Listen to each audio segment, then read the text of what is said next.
Today we have another phenomenally talented guest on our show who I'm sure many of you are extremely excited to hear from. She is a singer-songwriter, YouTuber, fashionista, and much more. Thank you so much to Grace for being with us today. Can you please introduce yourself for our listeners? Hi, my name is Grazy Grace. I am a singer-songwriter, influencer, and I just do a lot of things. So nice to meet you guys. Yeah, nice to meet you too. I have my co-host Katya here with me once again. So can you say hello? Glad to be back. I'd like to start off with asking a little bit about your hometown and beginnings. I've heard that you're from Long Island. What was your time in New York like, and when was it that you moved to South Korea to pursue music? So I was born in Korea, and then I moved to the States when I was a little younger. So I grew up in Long Island. I grew up in a very non-Asian community, so I didn't have like a lot of Asian support. But I went back to Korea when I was about 19. And that's when I officially started the whole training process and everything. Was it always your dream to pursue music? I'm curious. Or did it like come upon you suddenly? I think it was like a epiphany when I was younger. I always wanted to do entertainment, music, whatever it was, like acting, screens. So I was always interested since I was young. Yeah. I see. Yeah, I mean, 19 is now I guess considered maybe a little later on the spectrum for trainee. What was it like entering at that point, especially having kind of grown up in America? And I'm wondering like what was it like adjusting to Korean society? Yeah, it was pretty late, but my parents just absolutely did not allow me to go back and do any music. So they didn't want me to do it at all. So when I was an adult, I finally had the choice to do that. So that was kind of, yeah, I do kind of look back and I was like, if I started younger, maybe I would have achieved things a little faster, but I think it happens for a reason. And I kind of relearned myself Korean because I forgot a lot of the things. So I watched a lot of, I studied a lot. So I got my Korean back and know how to write lyrics, and adjusting wasn't too bad. A lot of things were different, kind of like maybe my attitude seemed a little rude in Korea when it wasn't. So like a little cultural difference, yeah. Yeah, the cultural thing is something that I hear a lot when I hear different like folks talk about their experience training in Korea, adjusting in Korea. Yeah. It's amazing that you were able to get through that. Did you have any mentors that kind of helped you get through that? Yeah, I did. Well, not mentors, but I mean, well, no, I would say no in the beginning. I kind of try to help myself. I didn't know anyone. So it was just me, myself, and I in the beginning. Yeah, that's always rough. Did you not have like that many family or friends?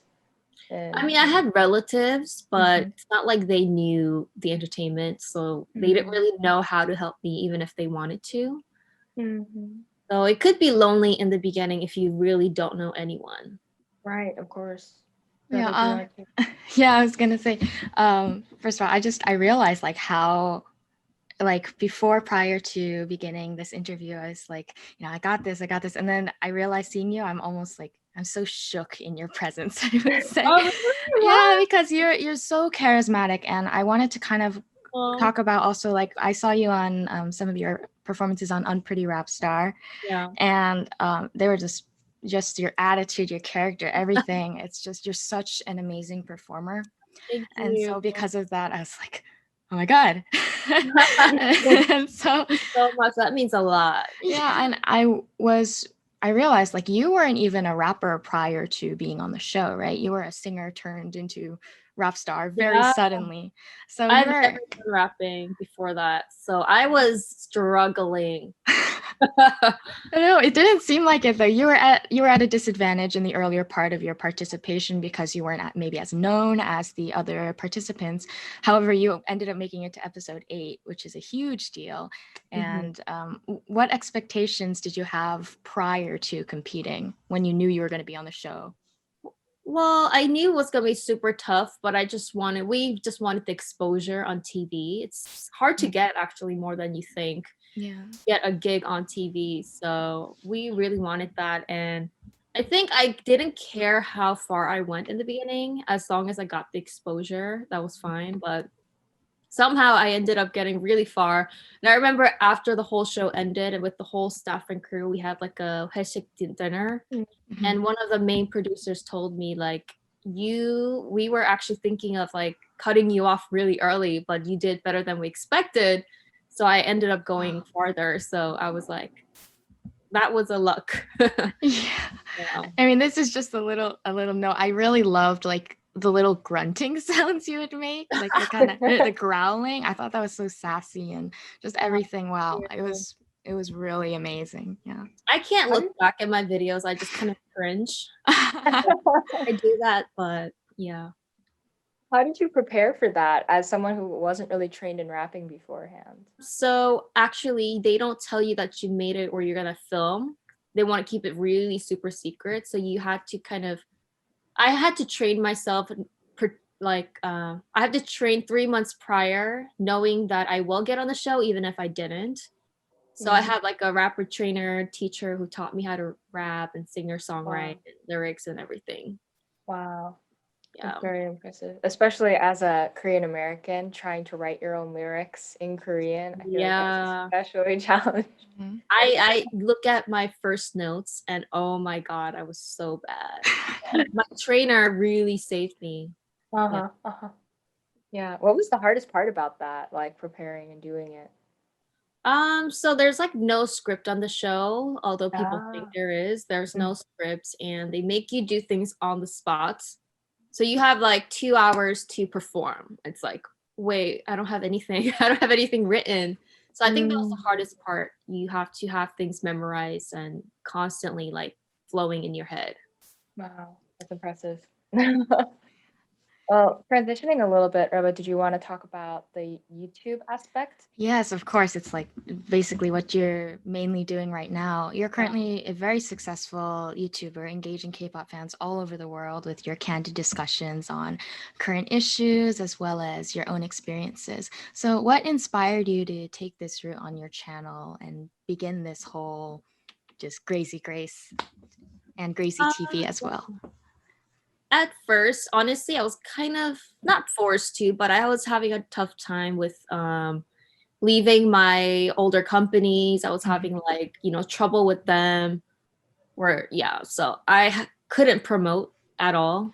Like I was legally not allowed to. So I was having a very hard time. So I was like, I have to start YouTube online. That's the only thing I could do. So I started YouTube channel. I started like social media. And thank God, like within the couple of years, social media just boomed and like everybody is on social media now. So I think it was like a good time that I started.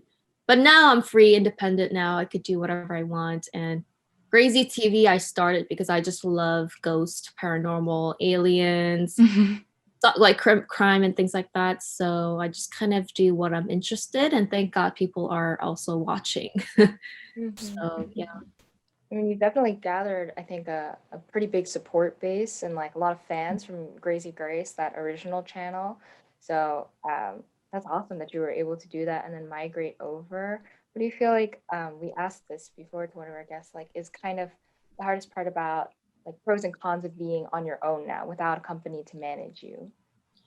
At first, I didn't have any budget, like buying a camera or knowing how to edit or gathering even fans even. So that was the hardest part.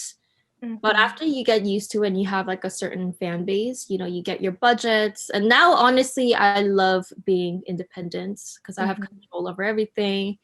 And but I think the con at the end of the day will be connections. Like you need connections to release music or have a music video budget and things like that. So I wish I have to do that on my own, but I'm a very introvert, so it's a little hard. But yeah. I remember hearing that in one of your videos that you're very introverted, and I was really surprised. I was like, how is she so outgoing on camera and so like ready to speak about all her experiences, and then actually you're an introvert? Yeah, I mean, like being on camera, it's a little different than meeting someone in real life. I'm a bit better now, but I still have hard time like trying to be friends with someone because I'm kind of shy in real life. Yeah. Well, we're glad that you're here and able to talk to us. Yeah. Yeah, you're so well spoken and engaging in all of your videos. So it's actually very surprising to hear this. When you were struggling to, like, do you usually struggle with public speaking, or does it just feel very different from like talking to someone face to face, that kind of thing? Yeah, it's just about like that physical connection that you're a bit more shy. You know, what do they think Mhm. about me? Am I being weird? You know, I'm kind of. I mean, I think everyone's like that, where you Yeah. just feel sometimes shy. But yeah, I love talking on cameras because I'm alone. I can edit and things like that, so it Mm, seems a little outgoing. Yeah. I see. For sure.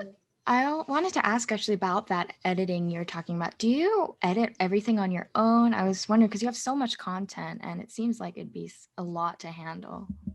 Yeah, I do everything on my own. It's a lot, but you know, the more you do alone, the more you get back for you Mhm. instead of having to like share with like 10 other Mhm. staff members, you know, like versus if you were in a company. But in the future, if I get more busier, I would love like a team of my own. Yeah, for having done all the editing on your own, everything looks great and it's really, Thank really you. impressive. Yeah. Trying to learn more every day. Yeah, I like how you can kind of induce that dramatic effect with your editing style as well, with like the sound effects and everything. It's always just so entertaining. And Oh, yeah, I love listening to what you have to say. thank you. I think also your content is really good because I don't see that many reputable sources on YouTube, on the internet, that talk about the K-pop industry in such a candid, honest manner. And you have experience, going through it as a trainee, as someone who was on a show. And so I think you already had that trust. Kind of what was that like, that decision maybe to open up? Was it very difficult? Were you kind of bound by your contract initially to not speak about these things? And was the reaction what you expected? I'm sure a lot of people can't talk about it because they're in a company and in a contract in a group, but I can because I was out of that. Hmm. I think the reaction was the same as I've expected. I'm never trying to expose anything in negative light. It's just the Right. truth. And Hmm. people are just interested in the backstories. So I just want to give that backstory of good and the bad and just appreciate for what it is, how K-pop stars kind of live every day. Right. Yeah. Yeah, I remember first stumbling upon your channel when the video "I used to be a K-pop girl group trainee" that exploded basically in the Oh, K-pop yeah. side of YouTube. Yeah, so I was seeing it in my recommended, and did that video's massive popularity, did you notice a certain effect it had on your channel's growth, and how did that change your approach to YouTube? Yeah, If that it was did. like the first video I think that really started my channel. So I'm glad for that video to do well. I don't think I've yeah, it was just what I just said it very raw and true. It's so rare to see someone that's so honest and also like that reputable, that trustworthy. So I appreciate that a lot as a viewer as well. Oh, thank you. I think a lot of after that, a lot of people came and like spoke about their experiences.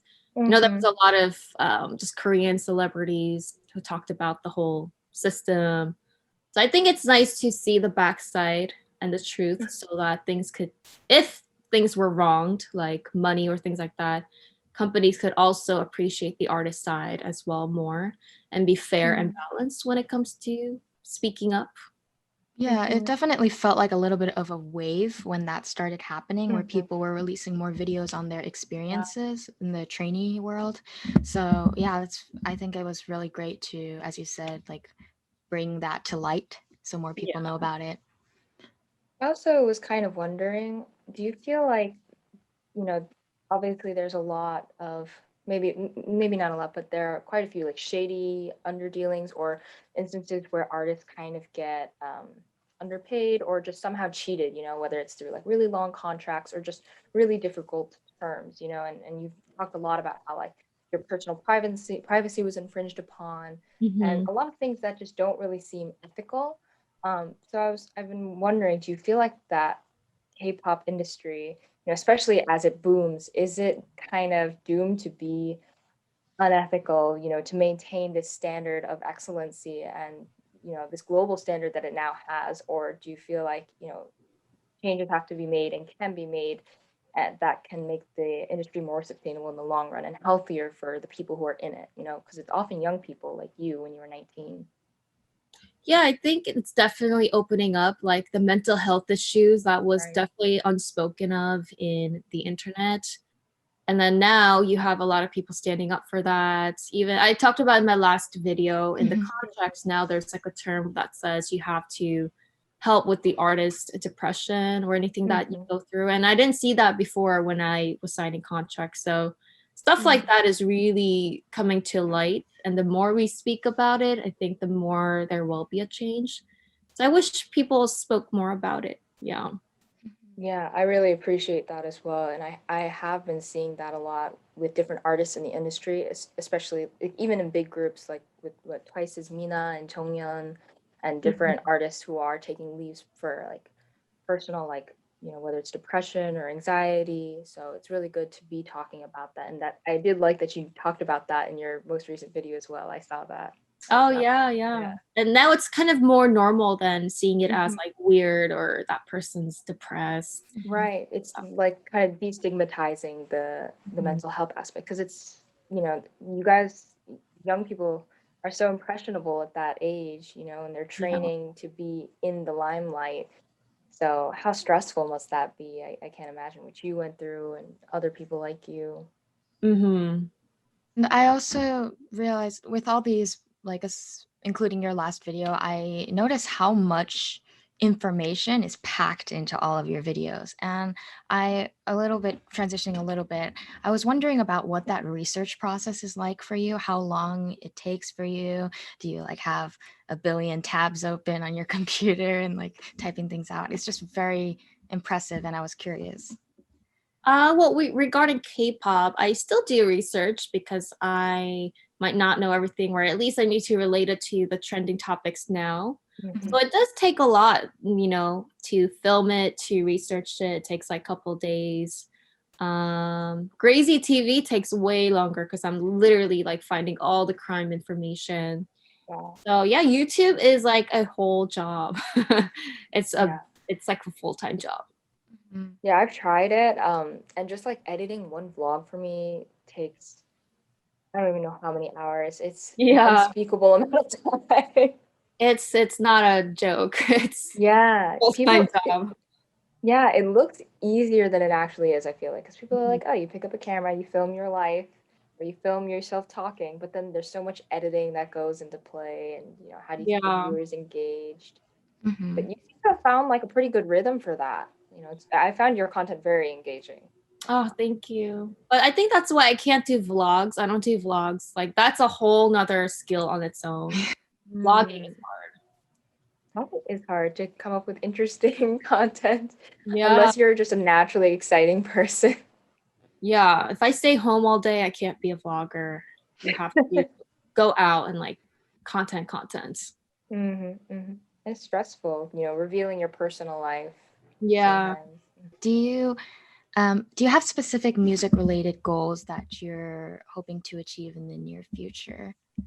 So I'm actually working on more of a international like English singles and albums. So I have a producer I'm working with right now, and we have a couple songs, and I'm kind of waiting to have the right song to release kind of like online, like TikTok and things like that. So I'm really shifting into more global and like the Western English kind of stuff like that. Yeah, I kind of felt that in your in your more recent song Planet. I saw the music video as well. And I know you were talking about how being an independent artist, you don't have as much budget for a music video. But watching you in the video, I really felt like you really were kind of born to be a star. You have that presence. So even if it's not like extremely high budget, your performance was just really great. And I wanted to compliment you on that as Oh, well. thank you so much. Thank you. Yeah, I just wish that even if we don't have a big budget, like at least it's harder to get like your fan support base and to blow that song up Mhm. rather than like you trying to like create a content, because that's a little easier. And then now I'm just like at the stage, how can I make a lot of people listen and view So that's a challenge, but I'm Yeah. sure that within time I'll figure that out. Yeah. Mhm.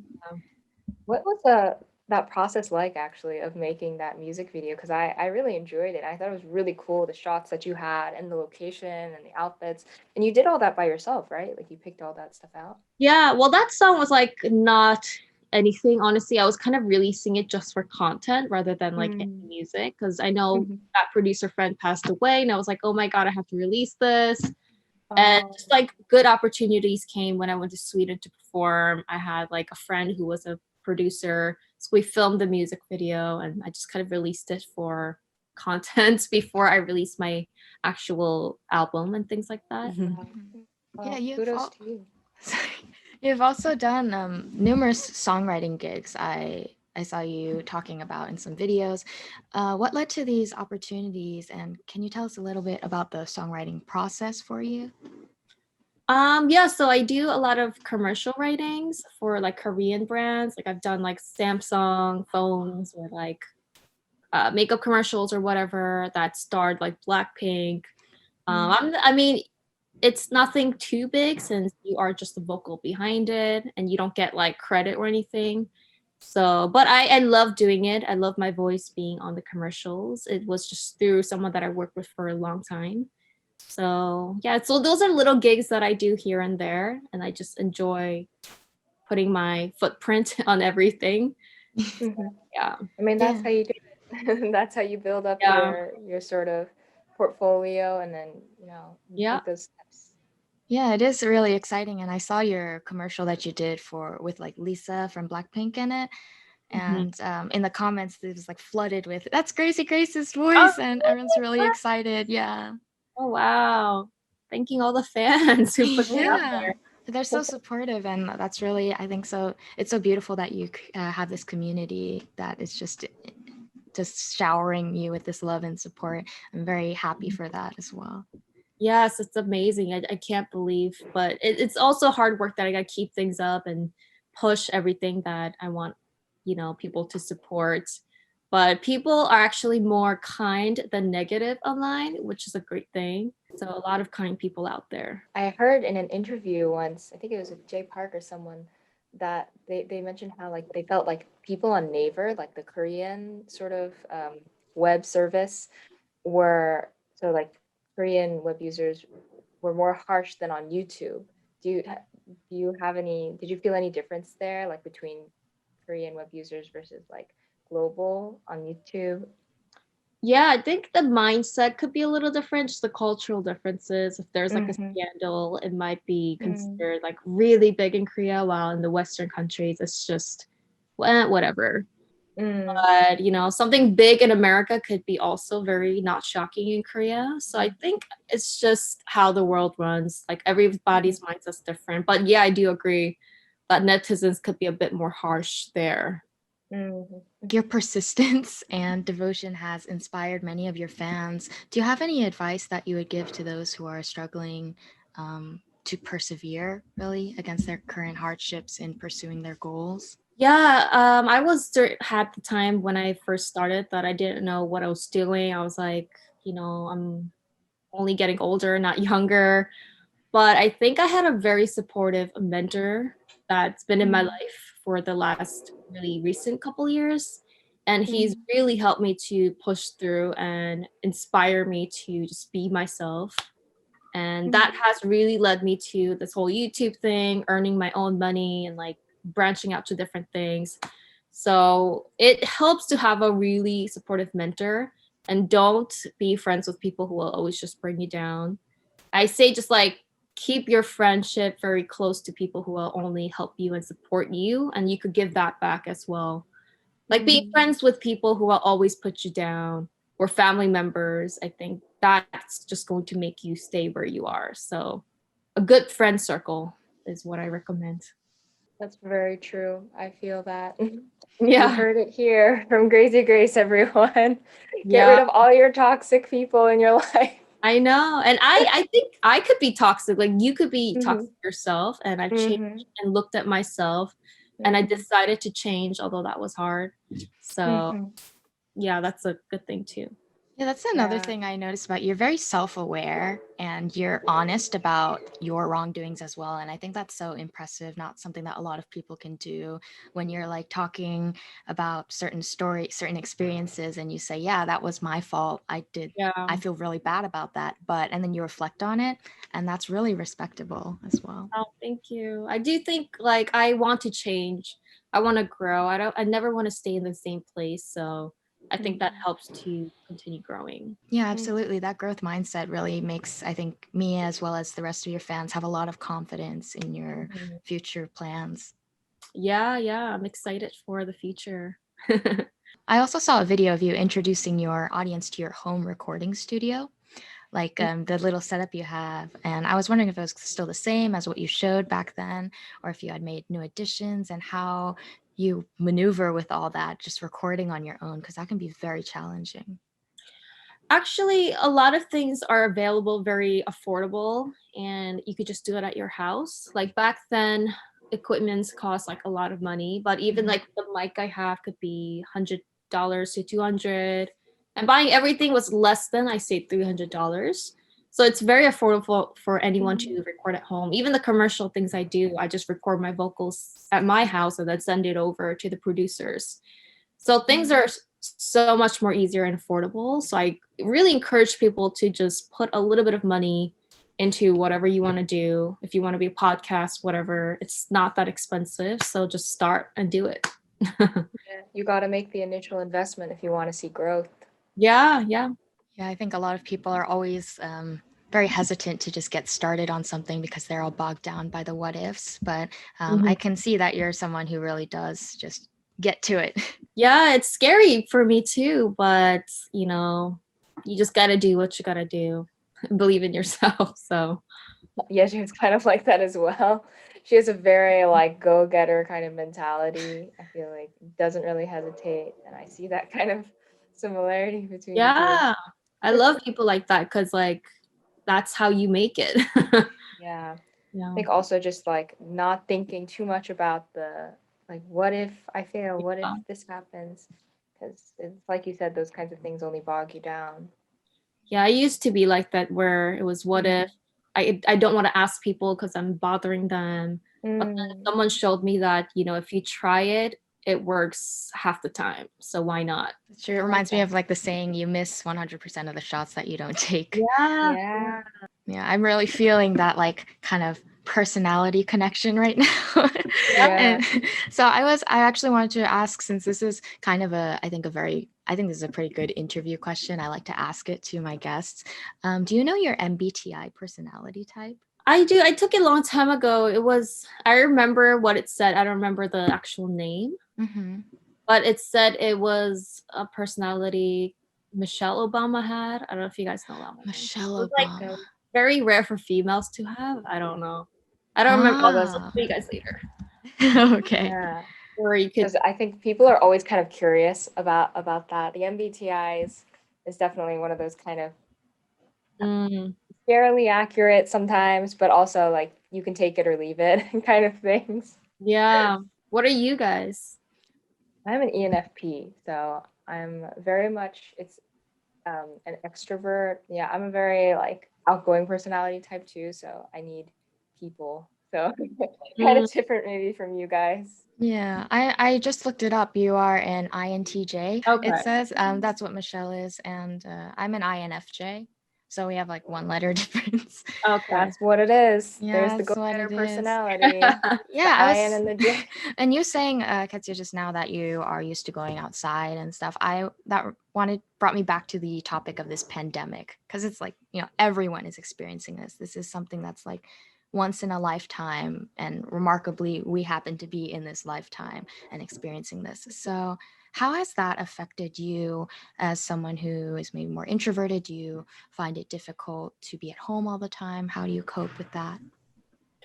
Honestly, I used to stay at home and work a lot at home before this whole, pandemic. So it didn't change too much, but it made me really appreciate my friends. It made me appreciate going out.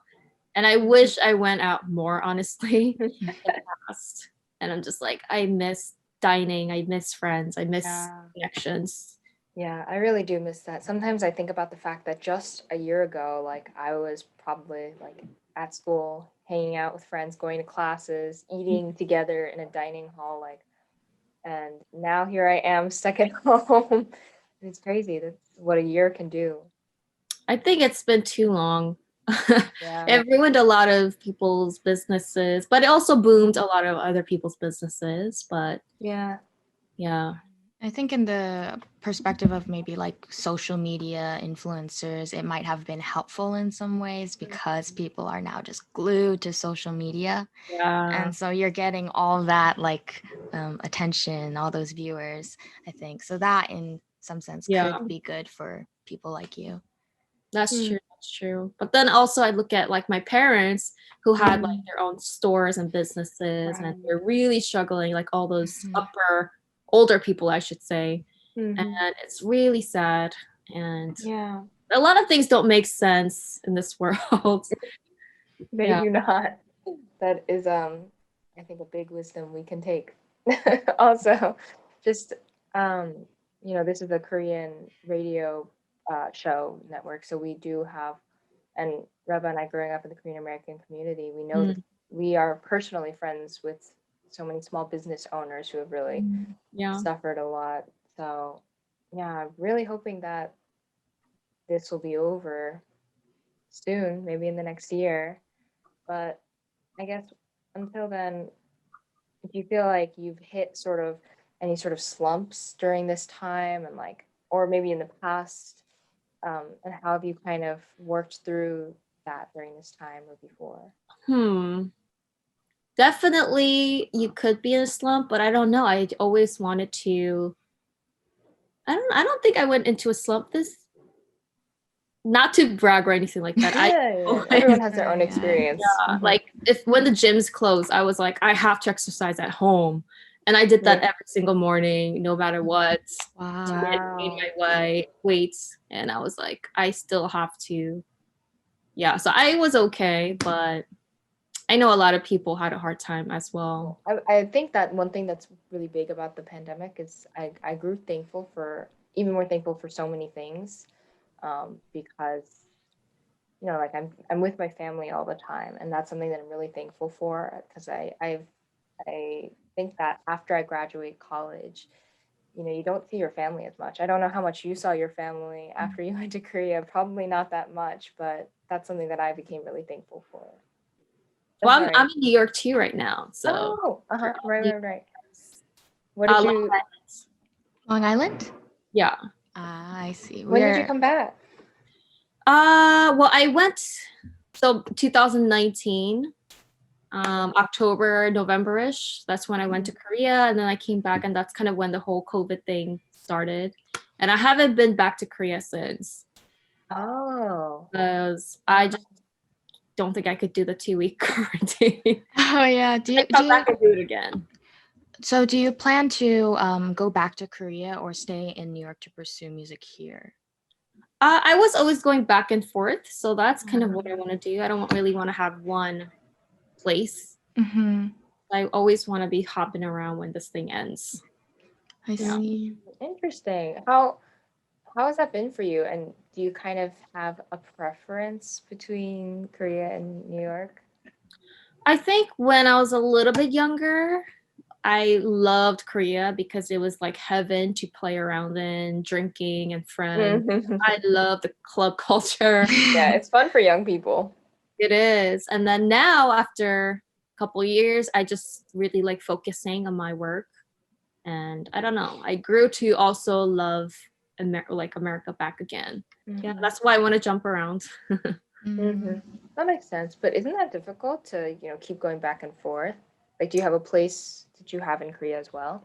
So I wouldn't stay like 6 months, 6 months. It would probably be just a little bit in Korea and then things like that. So I don't know. I think for me, because I do a lot of internet work, I just go there, make a lot of content, do whatever I need to, come back, and then just live my life here again. All those experiences, how do they play into your songwriting? Because I know you said for when writing for other artists, you try not to get too personal, but when writing your own music, does a lot of that inspiration come from your experiences in Korea, or would you say just like all around? Yeah, I think it's all around. I can't get inspirations if I'm in one area or house. I always have to have different life experiences, whether that's in Korea or traveling to Europe or America. I think it's best to get a lot of life experiences, and then that translates into music. Mhm. Yeah, that's very true. I feel like music is very much something that kind of ferments over time or matures over time. Like, Yeah. yeah, the more experiences you have, the better you can sort of, or I think the more deeply you can write or sing or do whatever it is that your craft is. And I Yeah. think because of social media, just you could find trends on social media. You don't have to be in that country. So I think that's a positive thing about social media. You're gaining inspiration from artists all over the world. And Yeah. it's really remarkable because there are a lot of negative aspects to it, but I think it also There- can be a very good inspiration provider, I suppose, for artists. Yeah. I think it seems that the problem is that people can't really separate like social media from reality, like social media becomes the reality. And so like these people and you always see the result and not the, what is it, like the progress, the journey that it took to get to wherever that picture is, that video, that project is. That's So true. yeah, how do you feel like you struggle with that at all, or are you able to just kind of look at something, see the inspiration, or do you find yourself also kind of comparing, or I do think that because social media is so quick that people also don't really appreciate the little details that go into it. You might not get as much credit as you put into it. So that is definitely a con. And like TikTok, it's 15 seconds. You Yeah. scroll, scroll, scroll. So our life has been so quick that it could get damaging in the future. Yeah. Yeah, we're all used to instant gratification. So if it's like, I always kind of laugh when I see that screen pop up that says click here if it takes longer than 5 seconds to load. And I'm like, so this is what our world has become. Can't even wait 5 seconds. Yeah. Just to go into like a little more of a fun, like what if sort of scenario, I was curious to think, are there any girl groups or soloists that you see today that you think, oh, their concept would really suit me? And you can kind of imagine yourself either joining their group or taking on that sort of soloist persona. Honestly, I really love these two people or groups. I love Blackpink just because they're so like funky looks and music videos. It's just, I think who wouldn't want to be in Blackpink? Yeah. I love Hwasa. I think she's like Mm. an artist if I can in the future. Like I would really vibe with. Yeah, no, Hasa is such an icon these days, especially. Like she's really popular in Korea. I'm Yeah, personally a big fan. I yeah, appreciate this diversity that she brings to yeah.